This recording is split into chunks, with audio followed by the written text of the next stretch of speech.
Hello, Sawadi Scap. စာမတက်ပေမဲ့ပထွေးပေးတဲ့ဘွဲရပြန်ပြီဘွဲရပြန်ပြီစာပေးမယ်နဲ့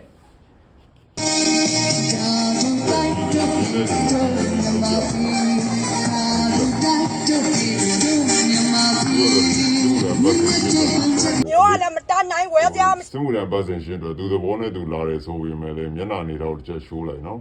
ကဲနောက်တော့ဒါတော့ကျွန်တော်စစ်ဘေးရေးပေးကြတာအညာတောင်သူတွေရဲ့တောကနော်ဘလူတွေဖြစ်မလဲကြည့်အောင် ချီဒုက္ခအများကြီးကြရောက်ပါလေတော့ဒီမှာဘာမှမရှိပါဘူးတော့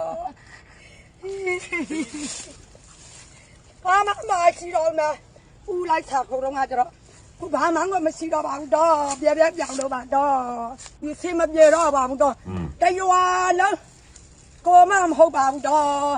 တောင်သူကနဲနဲများဒီမြေပဲလေးကများလာပါတောင်သူကဘာမှရှိအောင်တော့လေရှိတဲ့သူမှ10ဦးလောက်ရှိတာပါတော့ဒီကိုလူလေးနဲ့ဒါလည်းလှုပ်ရှားနေရတယ်ဘဝပါတော့မပြက်လို့စီလို့ပုတ်လို့ရုပ်လို့ကောင်းတော့ပါမှုတော့စီလည်းမစားရဘူး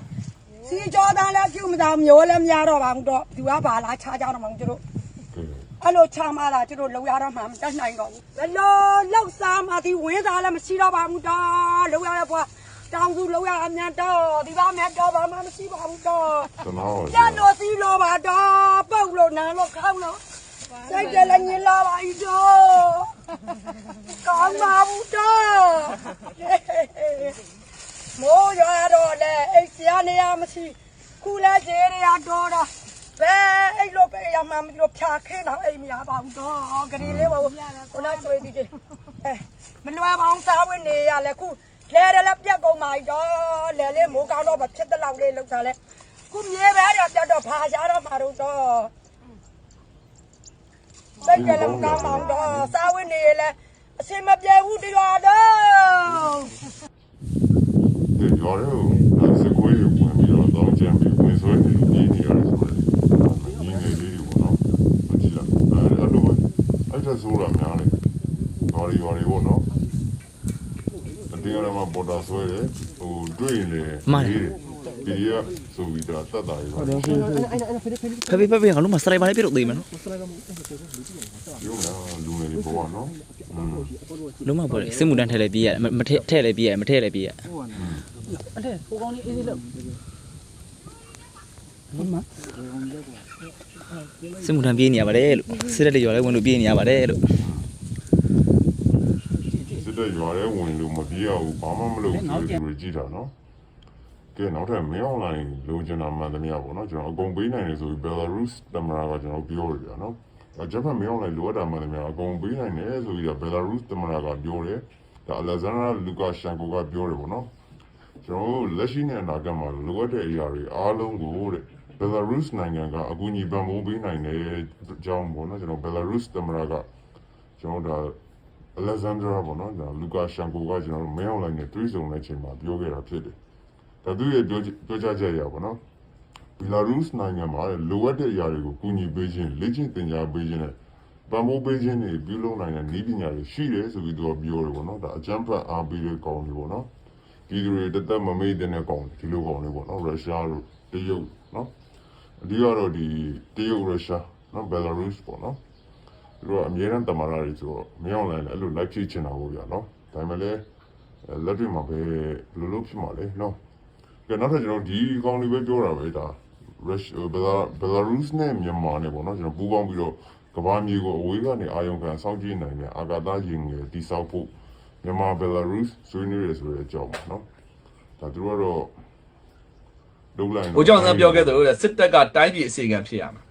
ဟုတ်တယ်ဘိုးကျောင်းလိုမျိုးစိတ်ဓာတ်ရှိမယ်ဟဲ့ဆိုရှင်ကျွန်တော်နိုင်ငံလုံးဝဒီဘဝကိုမရောက်ပါဘူးဘာကြောင့်လဲဆိုတော့ဘိုးကျောင်းဒီသူစားတဲ့ခါမှာလဲကြောင်ရဲတင်းနေတယ်ဆိုလို့ကျွန်တော်ပဲပြုတ်နဲ့နံပြသူဘလောက်ရိုးရှင်းတယ်ဗျာနော်ပဲပြုတ်နံပြပဲစားတယ်သူကုတ်ကြီးအိမ်ကြီးလေးတစ်ထဲပဲဝတ်တယ်ဟောတိုင်းသားပြည်သူစီလုံးညညွတ်စေခြင်းနဲ့အမှန်တရားကိုမြင်လို့တယ်အဲ့လိုစိတ်ဓာတ်မျိုးမြန်မာနိုင်ငံကဗိုလ်ချုပ်အတိုင်းဝိုင်းမှာရှိမယ်ဟေ့ဆိုလို့ရှိရင်ကျွန်တော်နိုင်ငံကျွန်တော်တက်မတော်ဘယ်တော့မှဒါမျိုးပေါ့နော်လူတကာရဲ့ဆဲဆူကိုခံနေရမှာမဟုတ်နော်မှန်ပဲဗျအဲ့တော့ဟိုတော်လိုင်းအင်အားစုတွေတော်လန်ချင်းကိုလည်းခံရမှာမဟုတ်ပါဘူးเนาะအဲ့ဒီအတွက်ကြောင့်မို့လို့တော့ဗ ဗိုလ်ချုပ်တွေကြားထဲမှာဘယ်လိုဖြစ်လဲဆိုတော့ဗိုလ်ချုပ်တွေကလည်းတော်ဗိုလ်ချုပ်မိန်းမတွေနော်တရင်မှုမိန်းမတွေ ဟုတ်တယ် တရင်မှုမိန်းမတွေကဘာလုပ်လဲဆိုလို့ရှိရင်စီးပွားပြိုင်နေကြတာစီးပွားပြိုင်တဲ့ခါကျတော့သူ့ဗိုလ်ချုပ်ကိုဗိုလ်ချုပ်ပြိုင်ကြတော့ဗျာကောက်ကွင်းတစ်စိတ်ရှိရင်ကောက်လေးတများများနဲ့နော်အဲ့ဗိုလ်ချုပ်လိုမျိုးရိုးသားပြီးတော့နိုင်ငံရေးကိုသာအဓိကထားလုပ်ပြီးတော့မိမိချမ်းသာရေးဆိုတာကိုမထားဘဲနဲ့အလုတ်လုတ်ခဲ့တဲ့ပုံကုမျိုးကျုပ်တို့နိုင်ငံမှာဒီဗိုလ်ချုပ်တွေအတူယူခဲ့မယ်ဟဲ့ဆိုလို့ရှိရင်ကျုံနိုင်ငံဒီလိုမျိုးတစ်ခါမရောက်ပါအခုဖြစ်နေတဲ့ပုံစံကဗိုလ်ချုပ်တွေအချင်းချင်းကြားထဲမှာလည်းနေရာမစင်းကျင်ဘူးအဲ့ဒီအဘအခေါ်ခံရတော့တာယာနေတယ်ဟုတ်တယ်ငါသာနေရာကျသွားရှိဒီကောင်တွေငါ့ကိုဟိုကမော်မကြည့်ရတဲ့ကောင်တွေကယူဆိုင်မှာမဟုတ်တော့ဘူးစီးပွားရေးပြအိမ်တော်ဖေးကနေတက်လာပြီးတော့ပန်းချင်းလေးလာပေးတာတဲ့ဟုတ်လားကျွန်တော်ကျမရဲ့ညီလေးဒီနေရာရအောင်လုပ်ပေးပါအဲ့ဒီလက်စားမှုကြီးသွားတဲ့ခါမှာနေရာကောက်မစင်းကျင်တော့နေရာလေးတနေရာရလို့ရှိရင်နောက်ဝေးပေါက်ကလာမဲ့သူနဲ့အိမ်ရှိပေါက်ကလာမဲ့သူနဲ့ဖုံးဆက်မဲ့သူနဲ့နေရာတော့လုံးဝကြပါသည်ဘယ်သူမှပြီးမဆိုင်တော့လမ်းဘေးကခွေးတကောင်လောက်တောင်မှခီးဆိုင်ခံမှာမခံရတော့ဦးဝေးမကြည့်နဲ့ခင်ဗျားတို့မယုံတတိရှိလို့ရှိရင်ဦးမင်းအွန်လိုင်းသူ့ယာတူးတွေစွန့်ကြည့်လိုက်သူဘယ်ဘဝရောက်သွားမလဲဆိုတာစဉ်းစားကြည့်လိုက်တော့နော်ဒါပြည်သူနဲ့မပြောသေးဘူးအဲ့ဒီစစ်တပ်အတိုင်းဝိုင်းဒီပင်လျင်သူ့ကိုဘလို့ဆက်ဆံမလဲဆိုတာကိုခင်ဗျားတို့စောင့်ကြည့်လိုက်ဟုတ်တယ်အဲ့တော့လုံးဝယာတူးစွန့်စီးစိမ်စွန့်အောင်မှပဲလေးစားခံရမယ့်ပုံကိုဆိုတာမြန်မာနိုင်ငံမှာဗိုလ်ချုပ်ဆန်ရှိတယ်ဟုတ်တယ်နော်အဲ့တော့အဲ့လိုမျိုးရိုးသားပြတ်သားပြီးတော့ဗိုလ်ချုပ်ရဲ့အရေးသွေးကောင်းတယ်ကျန်တဲ့နိုင်ငံရေးညင်းပွားဖွယ်ရကိစ္စကျွန်တော်မှမပြောလို့ဒါပေမဲ့ဗိုလ်ချုပ်ရဲ့ဒီပဲပြုတ်နံပြားကြိုက်တယ်ဆိုတဲ့စကားလေးကဘာလဲဆိုရင်စားတာဗျာဒီ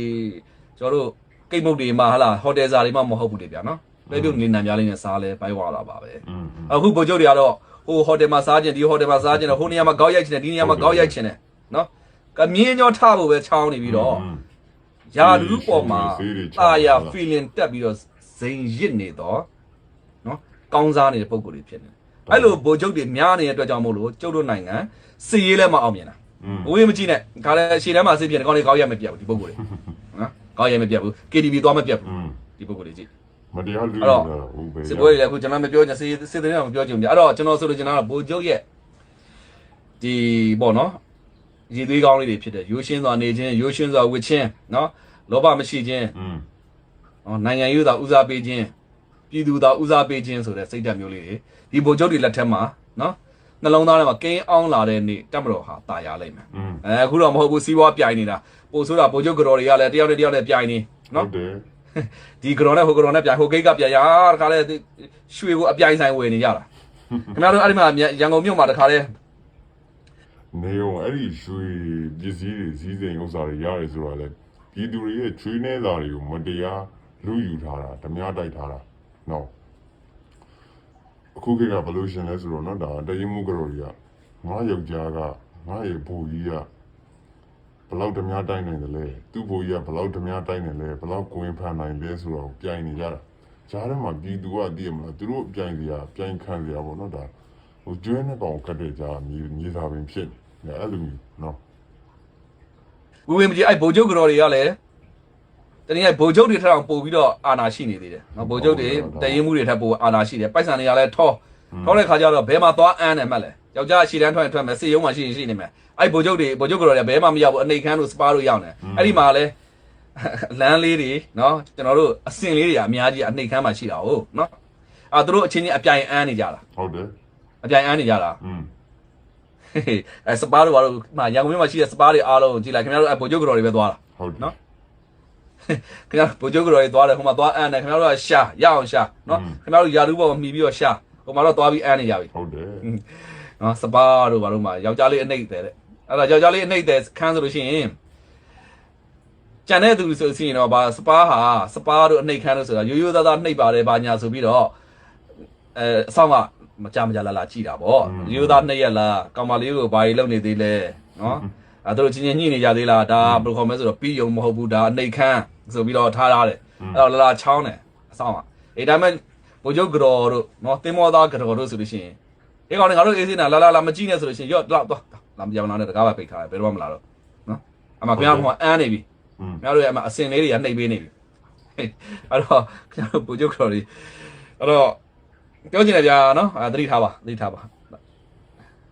စင်ကုန်းပလီရဲ့တချို့ဟိုဟာဖြူနေပြီဆိုတဲ့တဲ့တော့ကျွန်တော်ဒီနေ့ထည့်ပြောမှာပေါ့နော်ဒီစင်ကုန်းပလီဆိုတာတကယ်ကိုပဲဟိုတော့ဘာသာရေးခေါင်းစဉ်အောက်ကိုဆွတ်သွင်းခံရပြီးတော့ဘာမှမဟုတ်ဘဲနဲ့ဟိုမျိုးဖြစ်တဲ့ဟာပေါ့နော်တန်လင်းမျိုးနဲ့မျိုးရှိရက်ကွက်ဘုံချုပ်နေဝဲလမ်းမှာရှိတဲ့စင်ကုန်းပလီဝင်အနောက်ဘက်ဝင်ပေါက်မှာရှိတဲ့ဒီဖြည့်ရန်ကြံနေတဲ့အလျား82ပေ45ပေအနန္တ45ပေအမြင့်19ပေရှိတဲ့ဈေးတိုင်းကန်6ခန်းနဲ့နှစ်ထပ်ဆောက်လုပ်ပြီးဆောက်ဦးတွေနောက်လူနေဆိုင်ခန်းတွေအခန်းတွေအဲ့ဒါတွေနောက်ဗလီတာဝန်ရှိသူတွေကိုခေါ်ပြီးတော့ဗဟုရလျားတွေနဲ့ကိုဖြိုချဖျက်ဆီးလိုက်ပြီးအာဏာကိုဖွဲ့စည်းချက်ခေါ်ပြီးတော့အဲ့မှာဖျက်ဆီးတဲ့အခါမှာမြို့နယ်ထွေးကလူတွေပါတယ်စီမံသားရေးရရှိတွေပါတယ်နော်မြို့ရဲစခန်းလူတွေပါတယ်ရက်ကုန်းချုပ်မှုတွေပါပြီးတော့ကြီးကြပ်ပြီးတော့ဖြိုဖျက်ချနေတာဗလီကိုစောက်တဲ့ဗလီကိုဖြိုချရင်တခြားနိုင်ငံတွေတခြားလူတွေကပြောကြမှာဗာလဲဒါဘာသာရေးဖိနှိပ်တာပါလို့သူကပြောကြတယ်ဘာသာရေးဖိနှိပ်တယ်ဆိုတဲ့စကားလုံးကိုလှိုင်သုံးပြီးတော့နိုင်ငံတော်အကြီးအကဲတွေနဲ့တာဝန်ရှိသူတွေဝန်ကြီးတွေကိုကောင်းဝန်ကြီးချုပ်တို့ဝန်ကြီးတွေနိုင်ငံတော်အကြီးအကဲတွေကိုကောင်းဟိုကတွေ့ကြမှာခင်ဗျားတို့ဘာသာရေးဖိနှိပ်တွေဘာညာလုံးမလုပ်လိမ့်မယ်ဘာလို့ဒီအောက်ခြေအရာရှိရဲ့အချစ်ပြချာတာအရာရှိချိုးကြအောင်နိုင်ငံတော်ကြီးကတွေအစက်ခံရတယ်နိုင်ငံတော်ဝန်ကြီးတွေဝန်ကြီးချုပ်တွေအကုန်လုံးအစက်ခံရတယ်ပလိန်ဝေဖန်ခံရတယ်ဘာသာရေးဖိနှိပ်တွေပြောခံရတယ်အောက်ခြေစဟောပေးကြတဲ့ခွင့်ပြုချက်မကြသေးပဲစောက်နေကြတဲ့တွားပြီးတားပါလားမင်းတို့မစောက်အောင်ချက်ချင်းရသူတားမယ်မတားဘူးကဲအဲ့ဆိုအောက်ခြေကဘာလို့ခွင့်ပြုချက်ပေးရတာနော်မင်းတို့ပတ်စံရပြီးတော့မှနော်ခွင့်ပြုချက်ရဖို့ဆိုတော့လေပတ်စံရဖို့လို့ပတ်စံပေးရမယ်လေအလကားမရဘူးမင်းတို့အာဏာရှင်တွေအောက်မှာအလကားပေးရမှမရအောင်နော်အဲ့ဒီတော့ကြောင့်မင်းတို့ပတ်စံယူပြီးမှနောက်တစ်ယောက်ကခွင့်မပြုပါဘူးဆိုတော့ပုံစံမျိုးနဲ့လာဖြစ်တယ်အဲ့နောက်တစ်ယောက်ကိုလည်းလက်ထိုးနိုင်မဖြစ်တော့အဲ့လိုနေတာတော့ရှိတယ်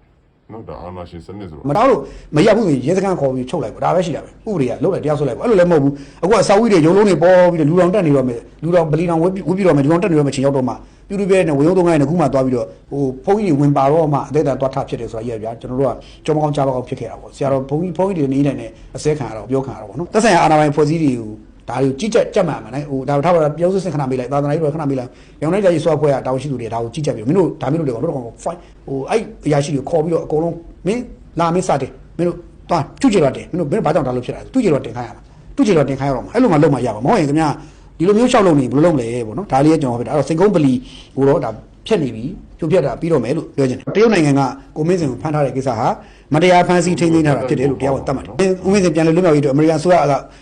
ရဲ့ဦးစားပေးလုပ်ရဖြစ်ကြောင်းအစိုးရသတ်မှတ်ချက်ကလည်းရှင်းလင်းပြသတဲ့သတင်းစကားပြောဖို့လည်းဖြစ်တယ်လို့ယူဆတယ်ပေါ့နော်တရုတ်နိုင်ငံရဲ့ဝန်ကြီးဌာနရဲ့သတင်းစာရှင်းလင်းပွဲဒီနေ့ကျင်းပတဲ့အချိန်မှာပုံမှန်တို့ကရှင်းလင်းပွဲလုပ်တာပါဒီနေ့ကျင်းပတဲ့အချိန်မှာမီဒီယာတွေကမေးတော့ဒီတရုတ်နိုင်ငံရဲ့ဝန်ကြီးဌာနရဲ့ပြောရေးဆိုခွင့်ရှိသူမစ္စတာလင်ကျန်းကနေဗာပြန်ပြောလဲဆိုတော့ဦးမင်းစင်ကိုတဲ့သူတို့မတရားဖမ်းဆီးထိန်းသိမ်းထားတာမျိုးမရှိဘူးတဲ့နော်အမေရိကန်ပြည်အောင်စုဟာတဲ့ဒီအမေရိကန်ပြည်အောင်စုကဒီမျိုးသားအဲ့ဒီမျိုးသားဟာတဲ့ဟိုကိုမင်းစင်ဟာတဲ့တရုတ်နိုင်ငံအမျိုးသားလုံခြုံရေးကိုထိခိုက်စေတဲ့လုပ်ရည်တွေလှုပ်ဆောင်ခဲ့တဲ့အတွက်တရုတ်နိုင်ငံ